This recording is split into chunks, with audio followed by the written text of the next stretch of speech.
Hey folks, it's Marvin Cash, the host of The Articulate Fly, and we're back with another Southwest Virginia fishing report with Matt Reilly. How's it going, Matt? I'm doing great, Marvin. How are you? Just trying to get ready for Santa Claus. Uh-huh.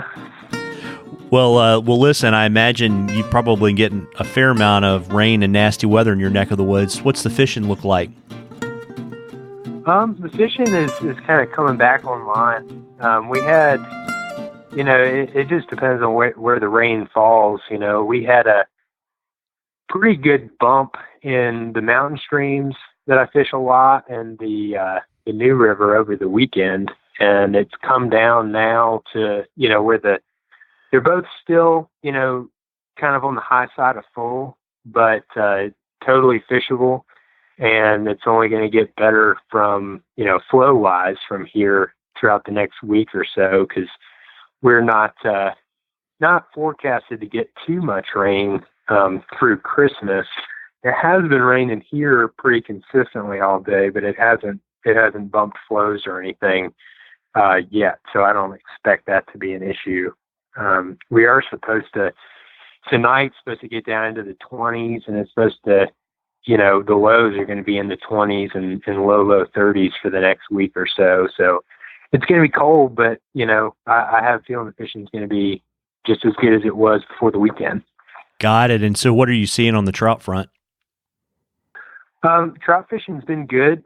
This last couple of weeks has really been the first, month or so of full creeks and higher water that we've had this fall. And so with the little more elevated flows, the streamer fishing's been good. Obviously the nymph fishing, sort of our standard, go to stonefly patterns and mayfly and caddisfly larva patterns and midges and that kind of thing have all produced.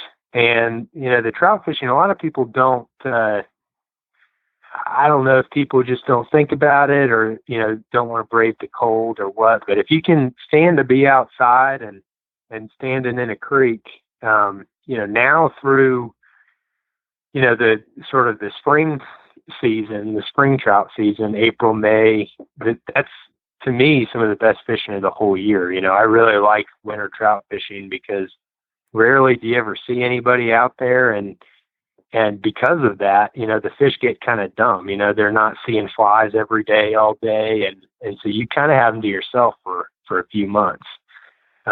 And personally, I like the period too because it seems to be the best for consistently catching bigger fish, particularly if you have higher flows, which we have right now.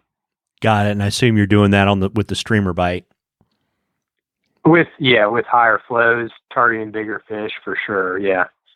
Any patterns you like more than any others? Not particularly. Just sort of the main food groups that I think about are obviously bait fish. Most of your streamer patterns imitate bait fish. If you're fishing small streams, you don't necessarily have to fish a small fly, but you want to think about sort of you want to think realistically about what your big fish are going to be. The stream that I fish a lot, you do have fish in that like high 20, 30 inch range, but your average big fish is going to be like 16 to 20. And so, you want to kind of, and those fish are going to be relatively few and far between. So you want to, I generally fish a little smaller streamers, in the 2 to 4 inch range or so, imitating sort of natural, the fish that you've got in the creek, black-nosed dace and shiners and that kind of thing. You've got sculpins too, which are technically a bait fish, but they behave a little differently because they don't have swim bladders. So, most of the patterns I fish are pretty heavily weighted and spend a lot of time on the bottom. And then I fish a lot of crayfish patterns too.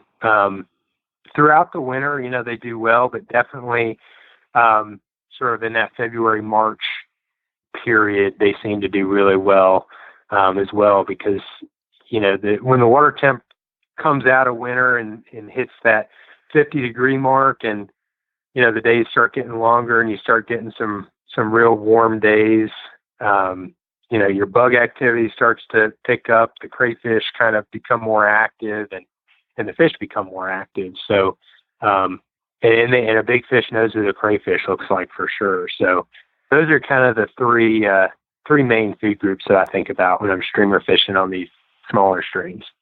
Got it. And from anyone who follows you on social media, it looks like you've been putting the wood to the muskie recently. Yeah, I've been doing our best. I mean, you never really slay the muskie, but we've had some pretty good days recently, and it's been pretty consistent when flows and clarity have been in our favor. And that, that's only going to get better from here, through the beginning of March. So if that's something you want to get out and try your hand at, don't hesitate to give me a call, because I love doing it, and it's definitely a unique experience. Absolutely. And folks, if you have a question for Matt, if you'll send it to us on the Articulate Fly Facebook page, if I read your question, I will send you some Articulate Fly swag, and you'll get entered in a drawing for some Matt Reilly flies and some discount coupons for Reilly rods. Wouldn't be a fishing report without you, Matt. If we didn't talk about your upcoming article in the Rural Virginian. What have you got going? Yeah, so I guess this is going to run on Thursday, but this week would have come out Wednesday. I just wrote a quick little story, sort of a memorable encounter I had squirrel hunting. I won't give anything away, but it's kind of a cool memory that I have. And then this week, I submitted sort of a yearly staple of mine. I always like to take the last week of the year and the first week of the year to do sort of like a reflection on, what's gone down in the outdoors for me this year. And then that first week of January, I'll do sort of a, looking forward kind of thing. So I'll just kind of ramble about the things I've been blessed to do and experience in the outdoors next week. And I hope people enjoy reading that. It definitely means something to me, but yeah. Well, that's awesome. And if you'll shoot me the links, I'll put them in the show notes so people can check those articles out. And before I let you go, why don't you let folks know where they can find you so they can book you and chase a muskie with you? Sure. The website is mattreillyflyfishing.com. And all my info is on there, so you can give me a phone call or send me a quick email or text or whatever's easiest for you. Great. Well, listen, happy holidays, everybody. Happy holidays, Matt. You too, Marvin.